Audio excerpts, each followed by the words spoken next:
Assalamualaikum warahmatullahi wabarakatuh. Welcome to our podcast Oase, obrolan asik seputar sekolah.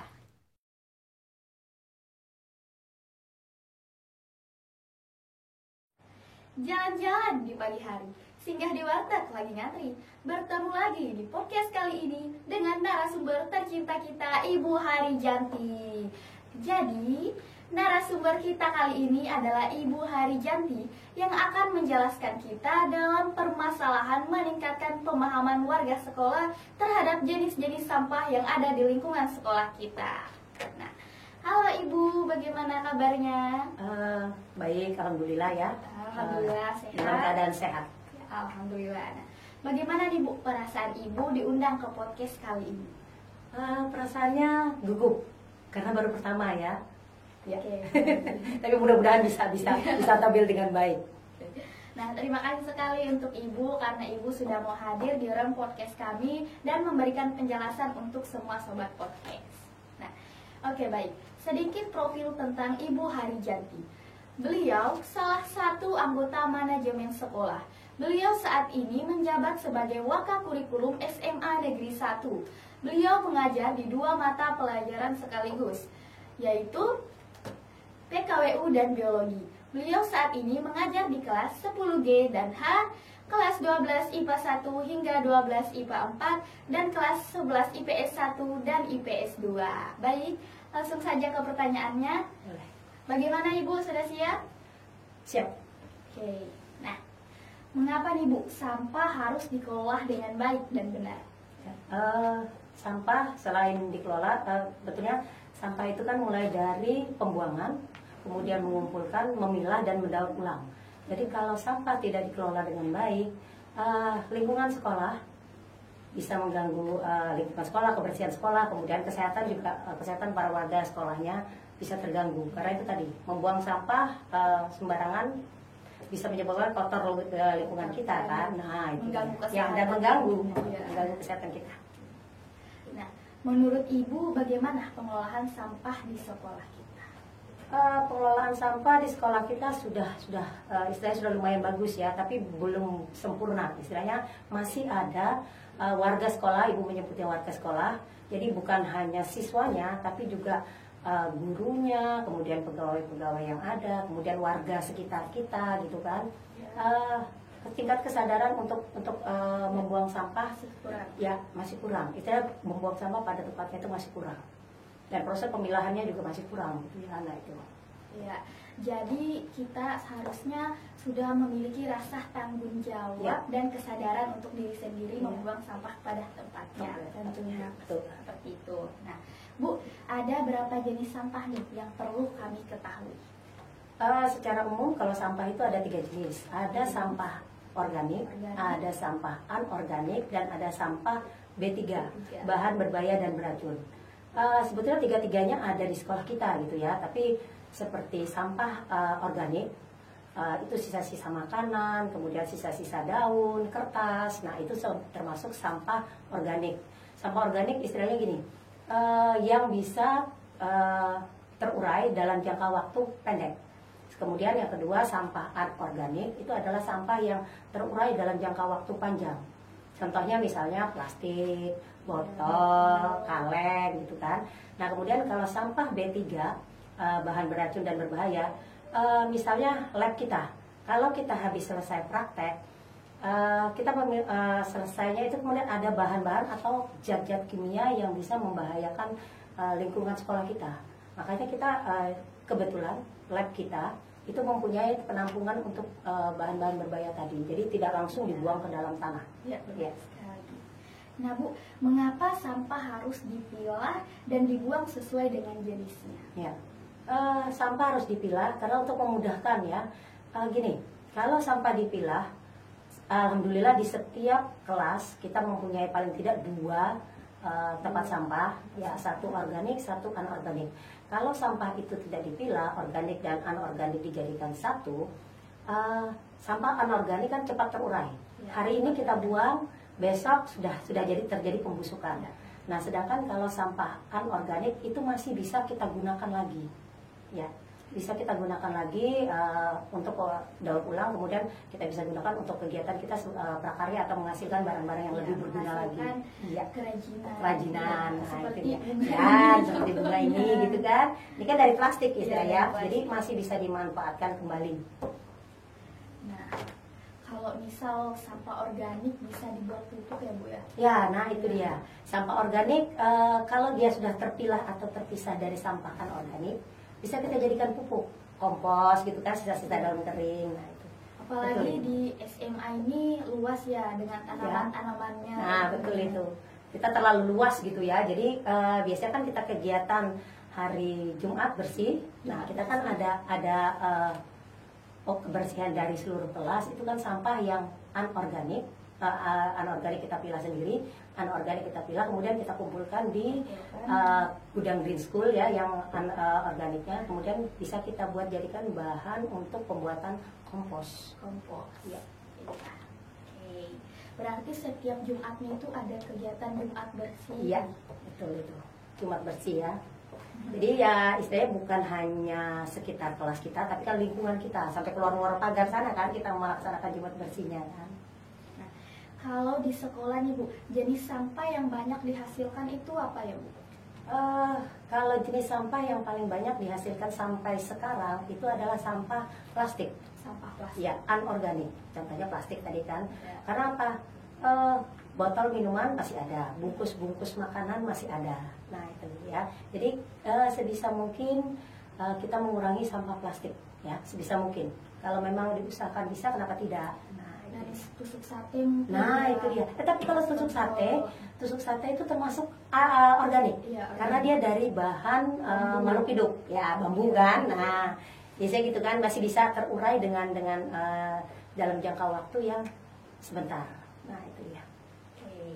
Nah baik Bu, bagaimana cara pengolahan sampah di sekolah kita? Kalau boleh tahu. Kalau pengolahan sampah di sekolah kita sudah lumayan bagus gitu ya. Jadi kita sudah mulai memilahnya, kemudian ya seperti tadi Ibu bilang, sampah anorganiknya bisa dijadikan bahan kompos, sampah organiknya bisa dijadikan bahan kompos, anorganiknya bisa dijadikan kerajinan. Nah, seperti ini kan ya, proses daur ulang. Nah, apakah ada tim khusus yang menanganinya Bu?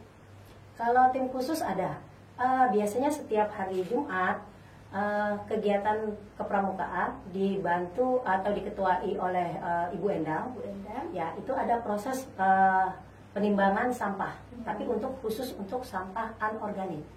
Ya, seperti botol-botol plastik, kita timbang, kemudian kita kumpulkan di satu tempat. Sama seperti yang anorganik, misalnya kertas.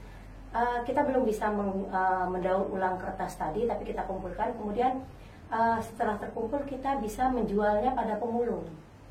Ya, nah itu bisa dijadikan kas untuk kegiatan kepramukaan. Dan botol itu juga sama. Botol-botol bekas kalau memang tidak bisa digunakan untuk suatu karya, misalnya seperti Bu Lina PKWU, pelajaran PKW atau prakarya. Tahun kemarin Bu Lina memanfaatkan botol plastik bekas dengan membuat lampu hias. Ya, nah kebetulan di sini belum ada ya. Nah nanti bisa nanti ya. Jadi ada contohnya gitu ya. Nanti bisa digunakan itu gitu ya, dijadikan lampu hias tadi. Nah itu. Nah ini sudah mendekati pawai ya Bu. Ya. Ya, dan saya dengar nih SMA Negeri 1 ini ada kebijakan tersendiri, yaitu membuat baju dari limbah plastik ya. Ya. Nah itu salah satu istilahnya program kita gitu ya, program kita pemanfaatan limbah plastik. Pelajaran seni di kelas 12 IPA, kebetulan Bu Becek gurunya ya, membuat baju dari kantung kresek plastik. Ya, nah ya, kemudian pelajaran PKWU atau prakarya di kelas 2, kami memanfaatkan juga kantong kresek dengan menghias topi caping. Ya, topi caping gitu ya. Jadi dihias dengan kresek-kresek bekas. Jadi nanti itu akan kami pakai pada saat pawai pembangunan. Karena kan temanya pembangunan dan kebudayaan gitu ya. Jadi bisa ya, jadi bisa masuk gitu ya, membudayakan kebersihan gitu kan. Dan tentunya siswa-siswi SMA Rajaku juga ikut membantu ya Bu. Ya, wajib gitu ya, karena kan sebagai warga sekolah kan. Nah, itu dia. Sebagai warga sekolah wajib harus membantu sekolah kita. Apalagi sampah itu juga dari kita sendiri. Iya, betul. Dari kita sendiri, kita pengolah sendiri, dan karyanya mudah-mudahan bisa kita manfaatkan untuk sekolah kita sendiri. Ya kan? Kalau bisa keluar, kenapa tidak gitu kan? Nah Bu, apakah ada kebijakan sekolah kita untuk mengurangi sampah di sekolah kita? Ya, kalau untuk kebijakan mengurangi sampah ada ya. Salah satunya di kantin kita tidak lagi menjual seperti botol kemasan ya, botol minum kemasan. Kemudian tidak menggunakan plastik untuk membungkus es tadi, ya kan, hanya di gelas semua. Kemudian tidak lagi menggunakan sedotan, ya tidak kan. Nah itu salah satunya ya, istilahnya yang bisa kita lakukan yang mudah dulu, ya kan, yang mudah dulu. Nah setelah itu baru nanti ada kita pembiasaan ke siswa untuk membawa tumbler, ya, dan bekal makanan sendiri. Nah itu dia. Karena tumbler kan kalau dia bawa dari rumah sendiri sudah diisi, jadi tidak perlu lagi membeli ke kantin gitu kan. Nah itu dia. Kebetulan juga kan kita punya air minum isi ulang, tapi untuk sementara air minum isi ulang kita belum bisa kita gunakan karena terlalu lama kita COVID. Jadi alat-alatnya harus diregenerasi istilahnya ya, diperbaiki dulu.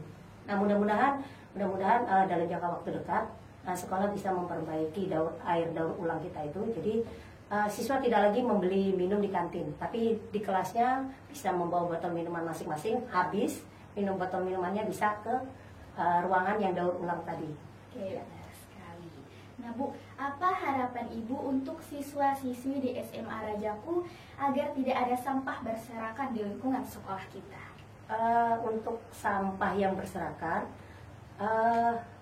yang pertama membuang sampah pada tempatnya dan memilah ya, dan jangan lupa memilahnya, jangan dijadikan satu ya, yang mana organik, yang mana anorganik. Karena gini, kemarin Ibu sempat keliling sama Bu Endang melihat tempat sampah, ternyata masih ada beberapa kelas gitu ya, tapi tidak semua, beberapa kelas yang masih belum memilah sampahnya, jadi masih dijadikan satu antara organik dan anorganiknya.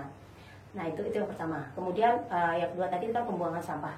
Usahakanlah kalau memang tidak ada tempat sampah, kantongin dulu. Ya, dikantongin. Nah itu dia ya, kantongin dulu, ketemu tempat sampah, baru dibuang. Itu salah satunya. Jadi tidak ada lagi sampah yang berserakan. Kemudian ada kelas tertentu juga, Ibu masih melihat nyapu setelah dia piket pagi itu disapunya ke paret.